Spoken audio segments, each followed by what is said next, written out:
അന്നേരം ഇന്നത്തെ നമ്മുടെ പരിപാടി ഒരു 250 ഗ്രാമോളം ചിക്കൻ്റെ ബ്രസ്റ്റ് പീസ് ഇതുപോലെ ചെറിയ കഷ്ണങ്ങളാക്കി കട്ട് ചെയ്ത് എടുത്തിട്ടുണ്ട്. ഇതിലേക്ക് അല്പം മസാലയൊക്കെ അങ്ങോട്ട് ചേർത്ത് മുളക് പൊടി, മഞ്ഞൾപ്പൊടി, കുരുമുളക് പൊടിയൊക്കെ അങ്ങോട്ട് ചേർത്ത് മീനൊക്കെ കൊണ്ട് ഫ്രൈ ആക്കുന്ന രീതിയിൽ നമുക്കിതങ്ങോട്ട് ഫ്രൈ ആക്കി അങ്ങോട്ട് എടുക്കാം.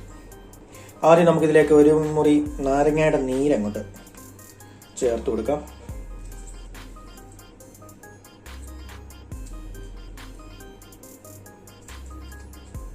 അതിനുശേഷം 2 നുള്ള് മഞ്ഞൾപ്പൊടി, ആവശ്യത്തിന് ഉപ്പ്,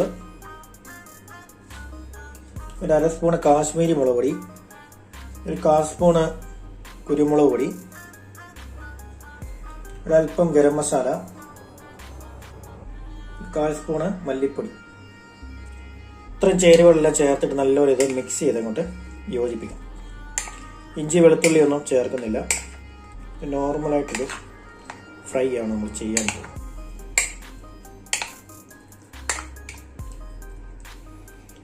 അന്നേരം നല്ലപോലെ ഇളക്കി മിക്സ് ചെയ്ത് കൊടുത്തിട്ടുണ്ട്. ഇനി ഒരു 10-15 മിനിറ്റ് നമുക്ക് ഇതൊന്നും മസാലയൊക്കെ ഒന്ന് പിടിക്കാൻ വേണ്ടി നമുക്ക് കൊണ്ട് വെക്കാം.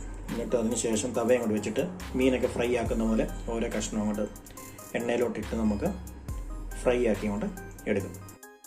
അന്നേരം നമ്മൾ ചിക്കൻ ഒന്ന് ഫ്രൈ ചെയ്തെടുക്കാൻ വേണ്ടി തവ വെച്ചിട്ടുണ്ട്. ഇനി ആവശ്യത്തിന് എണ്ണ കൊണ്ട് വെച്ചു.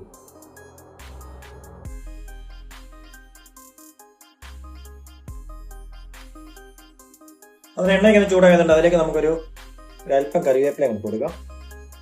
പിന്നെ കറിവേപ്പിലയൊക്കെ ഇട്ട് കൊടുത്തിട്ട് നമുക്ക് നമ്മുടെ ചിക്കൻ പീസ് ഓരോന്നോരോന്നായിട്ട് കൊണ്ട് പറക്കി വന്നിട്ട്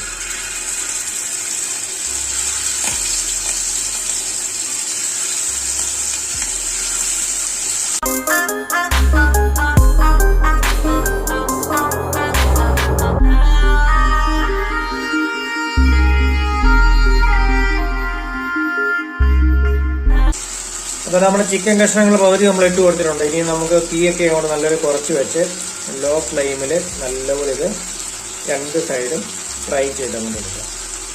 അപ്പോൾ ചിക്കൻ്റെ കഷ്ണങ്ങളൊക്കെ ഏകദേശം ഒരു സൈഡ് മൂത്ത് തുടങ്ങിയിട്ടുണ്ട്. ഇനി നമുക്കിത് തിരിച്ചങ്ങോട്ട് കൊടുക്കാം.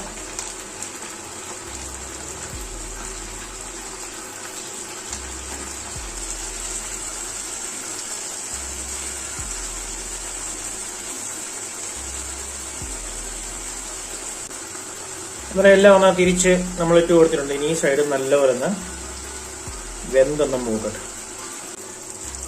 അന്നേരം നമ്മുടെ ചിക്കൻ എല്ലാം ഒന്ന് മൂത്ത് റെഡിയായി വന്നിട്ടുണ്ട്. ഇനി നമുക്കിത് അങ്ങോട്ട് കോരി മാറ്റാം.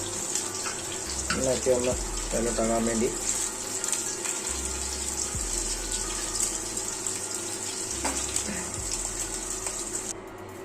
ആദ്യത്തെ ചിക്കൻ സെറ്റ് നമ്മൾ നല്ലപോലെ ഫ്രൈ ആക്കി കോരി എടുത്തിട്ടുണ്ട്. ഇനി ബാക്കി വരുന്ന ചിക്കനോട് നമുക്ക് ഇതുപോലെ ഇട്ട് കൊടുത്ത് ഫ്രൈ അങ്ങോട്ട് ആക്കിയെടുക്കാം.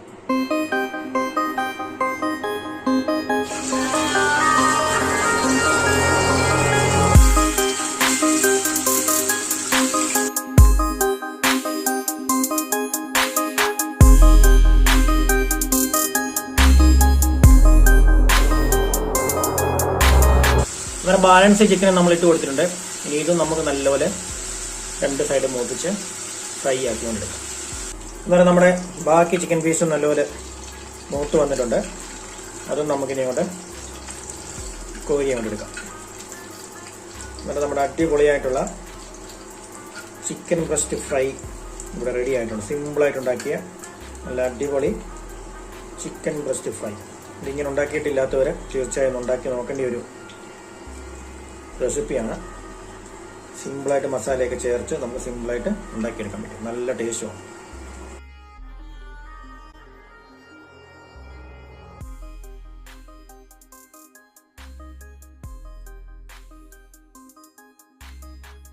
അടിപൊളി സൂപ്പർ ടേസ്റ്റ്